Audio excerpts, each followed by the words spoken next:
Jawa Tengah, salah satu provinsi di Indonesia yang memiliki bentang alam mempesona dan daya tarik untuk menguji adrenalin. Nggak lengkap dong kalau udah sampai ke Jawa Tengah, tapi nggak nyobain arus sungainya.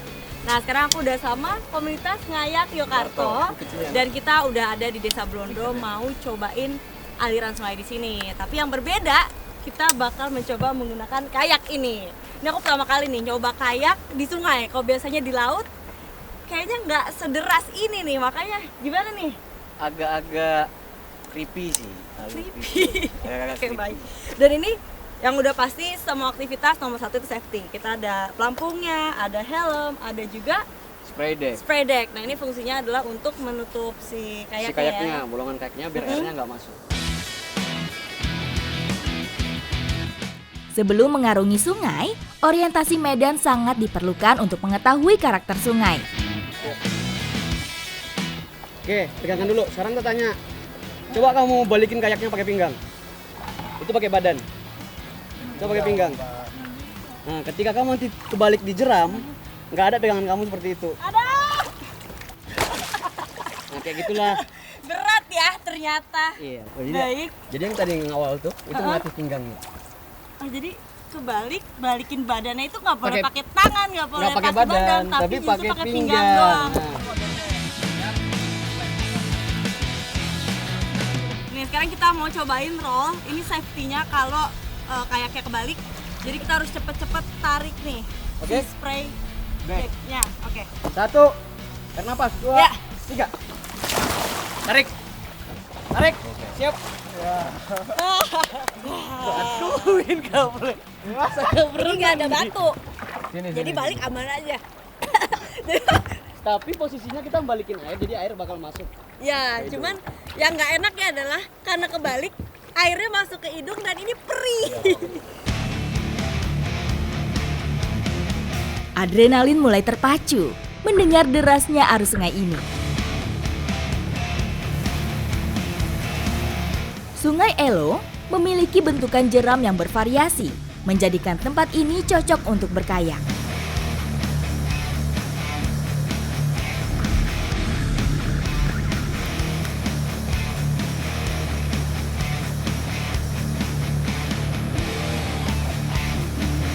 Ini karena tadi aku tuh baru pertama kali banget, jadi aku tadi masih berusaha buat ngedorong si kayaknya keluar dari batu, tapi ternyata nggak bisa. Jadi mau nggak mau aku harus tarik spray deck-nya untuk keluar.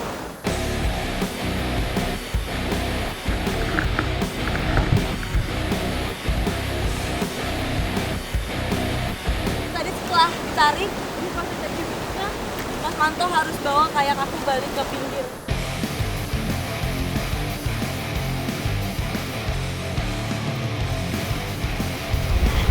Ini karena tadi kebalik jadi kayaknya penuh air, harus dikosongin dulu airnya dengan cara seperti ini.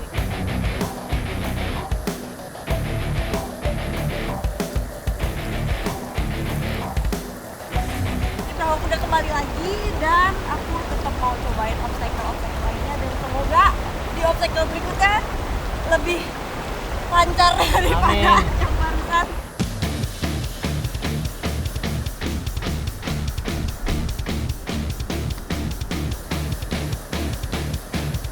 Jadi di depan bakal ada obstacle yang jauh lebih parah dari yang tadi karena ada beda elevasi. Jadi dia bakal terjun gitu ya Mas ya? Nggak terjun, cuma agak gradiennya agak miringnya lebih tinggi. Miringnya lebih tinggi.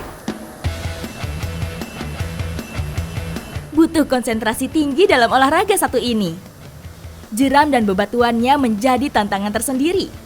Guncangan di atas kayak semakin memacu adrenalin ke batas tertinggi.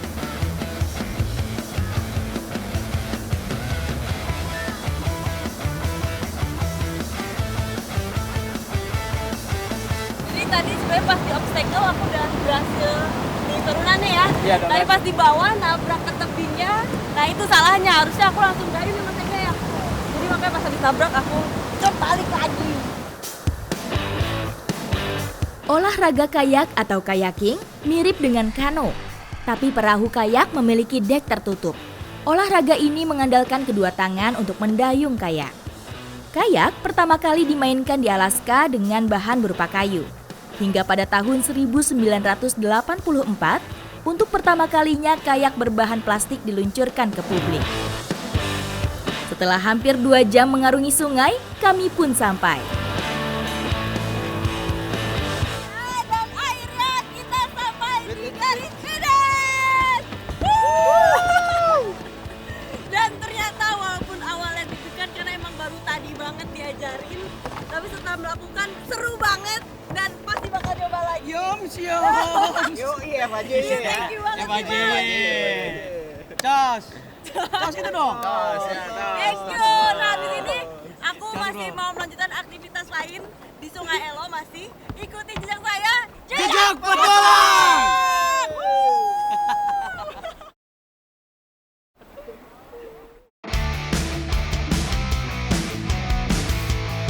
Petualangan pun berlanjut menelusuri kearifan masyarakat di Kepulauan Seribu. 1, 2, 3.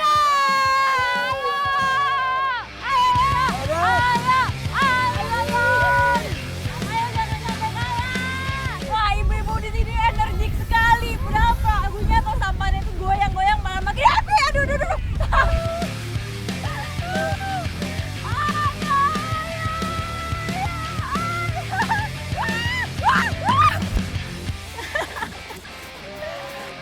Saking semangatnya saya sampai jatuh. Tapi untung dangkal nih, karena emang lokasi dangkal seperti inilah lokasi yang tepat untuk mencari kerang yang mau kita cari. Kerang merupakan hewan akuatik. Mereka menetap di dasar air, membenam di dalam pasir, lumpur, maupun menempel pada batu karang. Kerang termasuk kelompok moluska yang hidup pada semua tipe perairan. Terdapat lebih dari 1.000 jenis yang hidup di perairan Indonesia. Ini dia nih yang kita cari-cari, namanya kerang kampak. Dan ini emang pantas aja namanya kampak ya Bu? Iya. Bentuknya ini mirip sekali dengan mata kampak. Kerang kampak dapat mencapai ukuran yang lumayan besar. Warna cangkang pada bagian luar yaitu coklat hingga kehitaman dan mengkilap. Dapat juga. Ini emang kelihatannya mudah, Iya. terlihat jelas, tapi pas nariknya itu butuh tenaga Tenaga, ekstra ya iya, Bu. iya.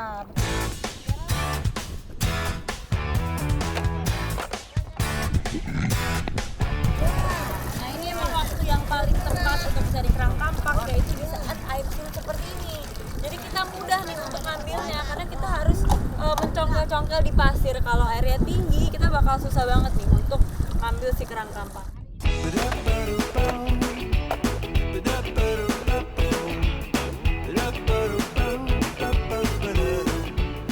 Nah, berarti kita habis benang-benang masak kali ya Bu? Iya. Apa nih Bu yang dimasak Bu? Itu apa? Kampak-kampak. Kampaknya kita masak? Iya. Nah bisa ikuti jejak saya, jejak petualang.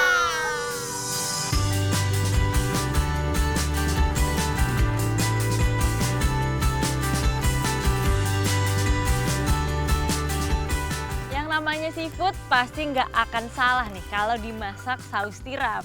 Seperti kerang-kerang kampak ini akan kita masak menjadi kerang kampak saus tiram dan bumbunya yang pastinya sederhana. Ini adalah bumbu ala pesisir. Ikuti jejak saya, jejak petualang. Kerang ini merupakan jenis kerang yang memiliki daging cukup tebal. Kerang ini juga memiliki kandungan vitamin yang berguna bagi tubuh manusia. Umumnya, masyarakat sini mengolah kerang menjadi menu tradisional. Salah satunya tentu saja dengan dioseng. Sebelum ditumis, kerang-kerang ini harus direbus dulu nih, supaya jadi empuk, cita rasanya keluar, dan juga hilang bau amisnya. Setelah matang seperti ini, langsung kita tiriskan, dan habis ini langsung aja kita tumis. Gak lupa kita tambahkan serai supaya bau amisnya hilang dan makanan menjadi lebih harum. Nah, begitu bumbunya harum, sudah matang seperti ini, langsung aja kita masukkan kerang-kerangnya. Tidak perlu waktu lama hingga kerang matang dengan sempurna.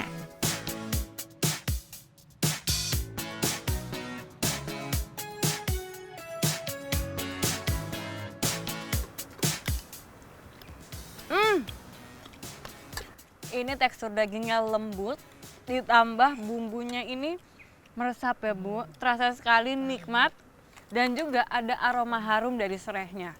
Jadi ini benar-benar mantap, surantap. Wah ya Bu? Wow. Kerang mengandung zat besi yang penting untuk membentuk hemoglobin, yaitu protein khusus yang bertugas untuk membawa oksigen dalam darah ke seluruh tubuh. Walaupun enak dan sehat, tapi tetap nih kita dalam memanfaatkannya harus baik. Nggak boleh ambil berlebih, kita cukup ambil secukupnya aja. Ikuti jejak saya, jejak petualang.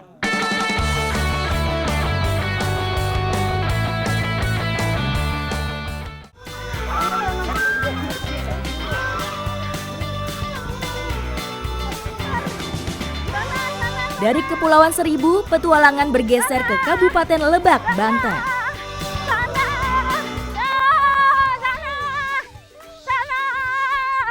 Masih dari Lebak, Banten, induk-induk soal pilihan ini akan kita giring ke kandang umbaran. Ikuti jejak saya, jejak petualang.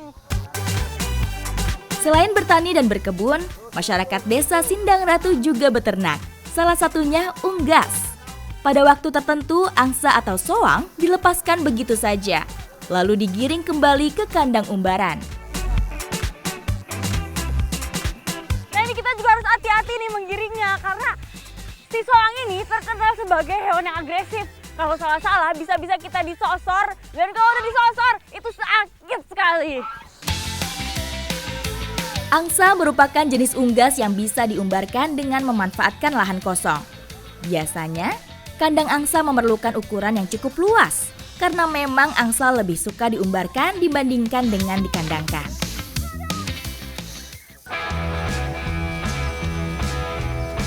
Bukan cuma manusia aja, tapi ternyata soang-soang ini kalau sampai ada yang sakit juga dibikinin jamu. Nah kebetulan banget nih, ada yang lagi kurang sehat, makanya kita bikinin jamunya. Ini terbuat dari daun pepaya yang dicampur dengan sedikit air. Tinggal ditumbuk aja ya Pak.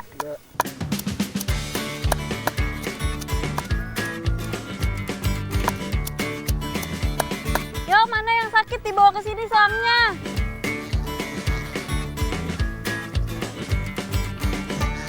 Mana nih?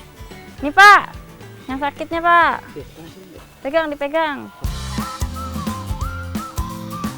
Nah begini nih caranya pengobatan tradisional. Nanti langsung diminumin aja ya Pak.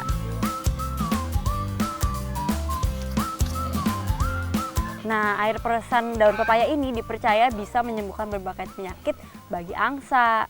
Cepat sembuh ya.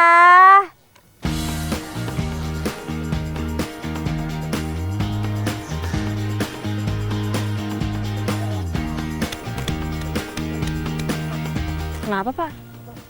Lepas Bu. Lepas? Wah ternyata katanya dia lepas. Saya mau ikut kejar. Pak, punten ya Pak.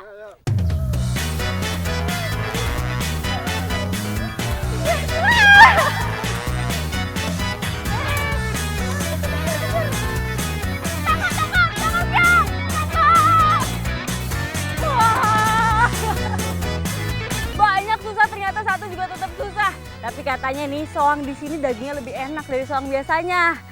Ini emang mau dipotong. Yang mau dipotong? Iya. Pas banget, saya bisa cobain. Ikuti jejak saya, jejak petualang. Ayo, ayo, Jang!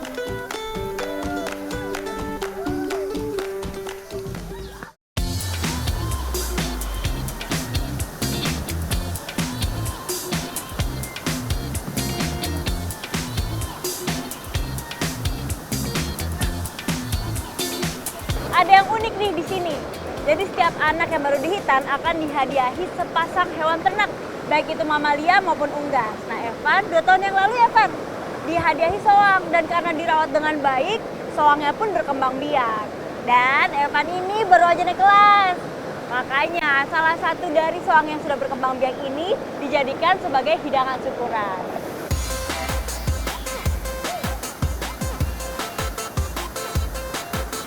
Cara untuk memanggannya juga nggak biasa nih. Kalau biasanya menggunakan tangan atau menggunakan listrik, di sini menggunakan kincir dengan tenaga air karena emang alusnya deras.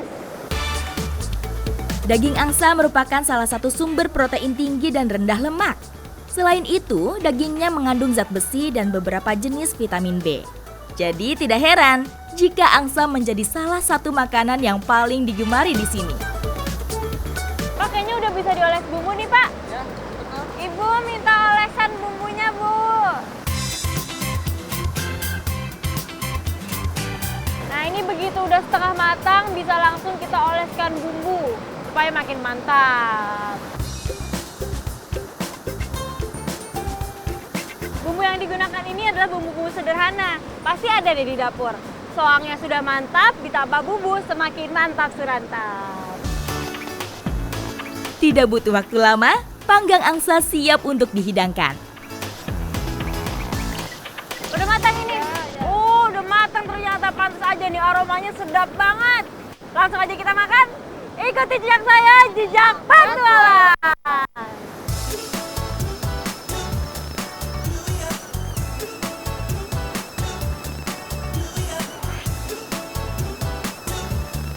Setelah angsa ini matang, akan dijadikan sebagai hidangan syukuran dan pastinya disantap bersama-sama. Nah, setelah berdoa, karena ini adalah syukurannya Evan lah yang mendapatkan potongan pertama. Dah, silahkan Evan ambil.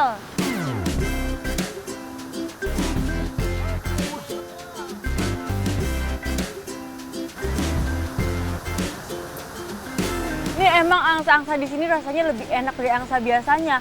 Dagingnya ini gurih dan juga teksturnya lembut.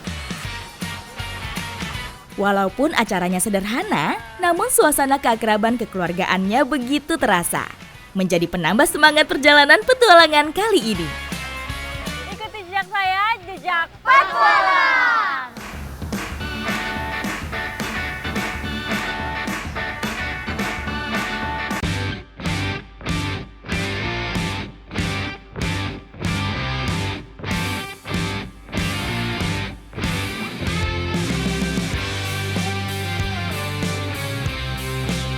Kesana yuk, masuk air, mandi, mandi, mandi.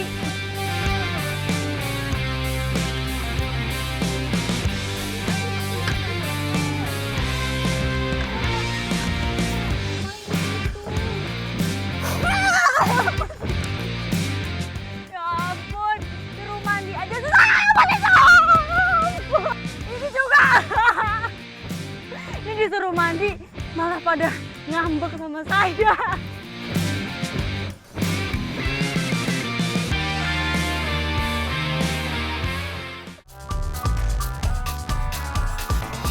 Petualangan berlanjut di Desa Pegongsoran, Kecamatan Pemalang yang masih terdapat peternakan kerbau tradisional. Ada puluhan kerbau di sini.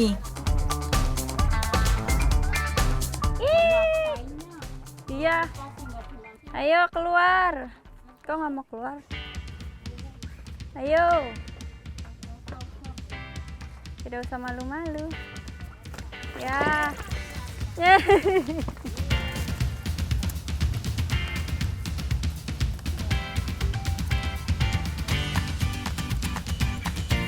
Bu, tunggu Bu.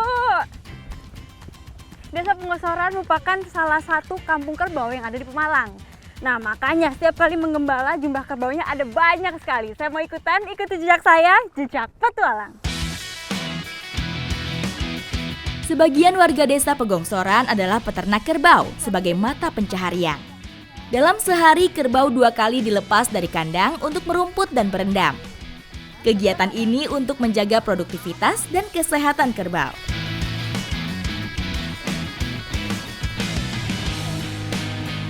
Kita giring ya, Bu. Ayo, Bu. 1, 2, 3. Mandi. Mandi, mandi.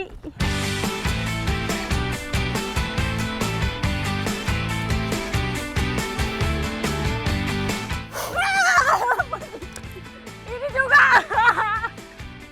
Ini disuruh mandi malah pada ngambek sama saya. Mandi dong. Saya aja udah mandi.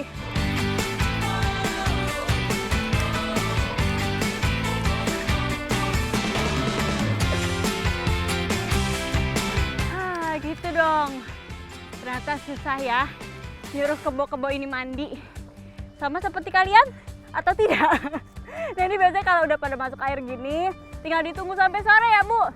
Nah ini sambil nunggu Ibu udah nyiapin bahan masakan. Penasaran apa yang mau kita masak? Ikuti jejak saya, Jejak Petualang.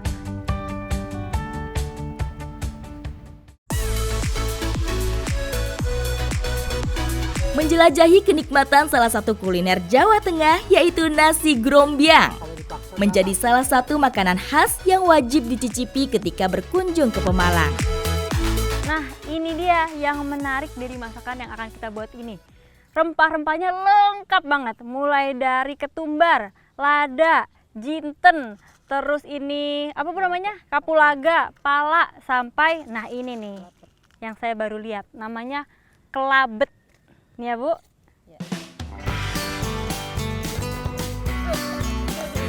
Daging kerbau dikenal sangat gurih bila dimasak benar dan akan menghasilkan daging yang empuk. Udah panas Bu minyaknya? Udah langsung masukin ya Bu. Ya. Kita tumis sampai kering.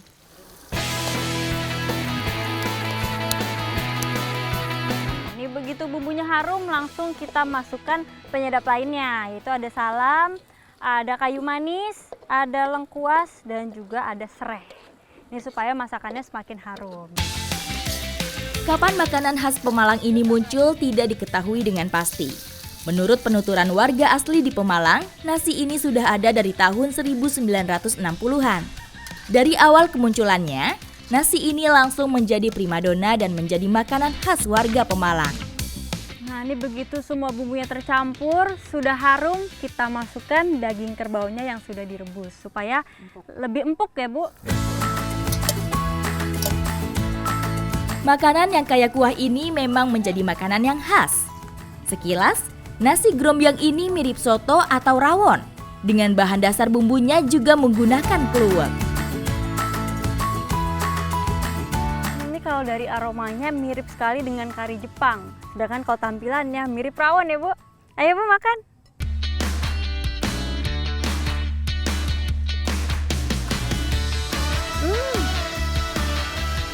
Enak sekali. Ini benar-benar seperti kari Jepang yang dicampur dengan rawon. Jadi benar-benar gurih. Dan kalau dari teksturnya, ini lebih berserat dari daging sapi. Wah, saya beruntung sekali nih bisa nyobain grombyang kerbau. Karena grombyang ini biasanya dimasak pada momen-momen spesial. Ikuti jejak saya, Jejak Petualang.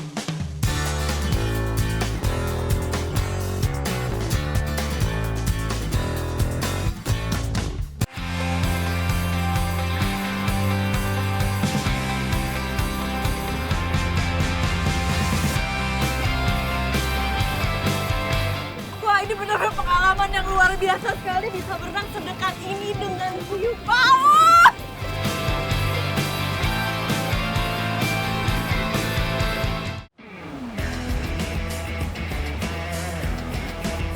Dari tanah Jawa, cerita petualangan bergeser ke wilayah perairan Gorontalo. Batu Berani adalah spot yang sangat strategis untuk berjumpa dengan whale shark atau hiu paus. Dan yang unik, ini jaraknya dekat sekali dari daratan. Hari ini saya akan melakukan monitoring dan juga pendataan bersama Bang Fahri. Ikuti jejak saya, Jejak Petualang.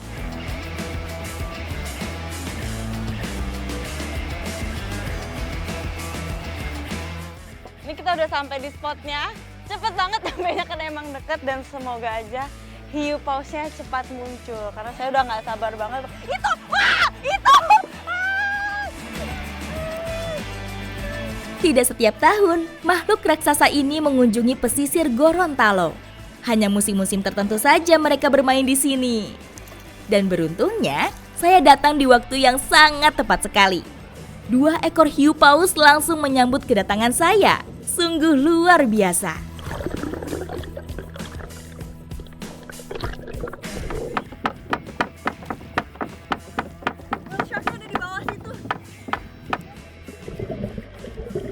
Hewan besar ini masih termasuk jenis ikan dan bukan masuk kategori mamalia seperti paus yang lainnya. Gorano bintang ini memang biasa ditemukan di perairan yang berada di garis khatulistiwa yang berhawa tropis. Keren banget. Dan cara untuk memanggil whale shark ini cukup unik saja pada perahu dan mereka akan mendekat. Aduh, saya beruntung sekali bisa ketemu whale shark, ketemu hiu paus, 2 sekaligus.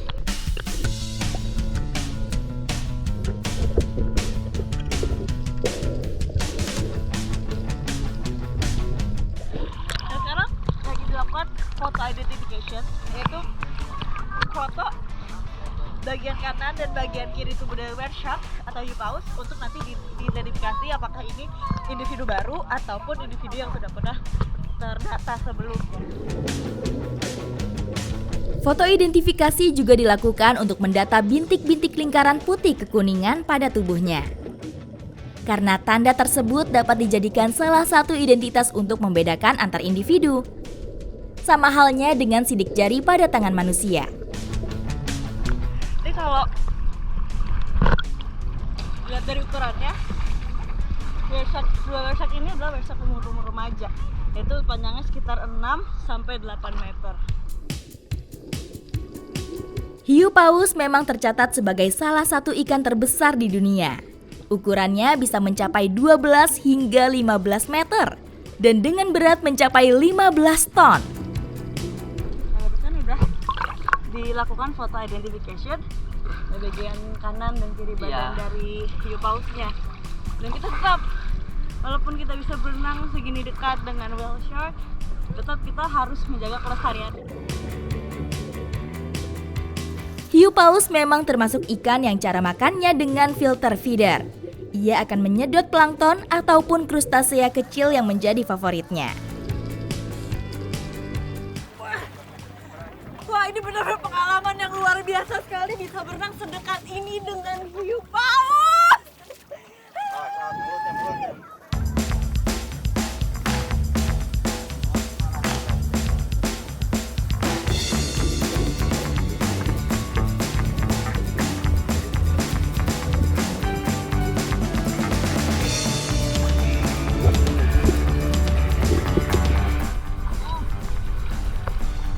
Waduh, keren banget, asli keren banget.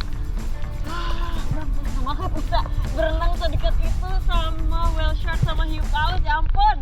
Tapi tetap, walaupun kita punya kesempatan untuk berenang sedekat itu dengan hiu paus, kita nggak boleh menyentuhnya. Kalau yang naik perahu tidak boleh bawa makanan-makanan yang dibungkus plastik. Dan juga kita juga nggak boleh ngasih makan, karena itu bisa merubah sifat aslinya dia. Dan juga karena whale shark ini makan dengan cara memfilter, kalau ada plastik yang jatuh ke air itu bahaya banget, bisa masuk langsung ke mulutnya dan bahkan menyebabkan kematian. Jadi tetap jaga lingkungan dan hewan-hewan laut kita. Ikuti jejak saya, jejak petualang.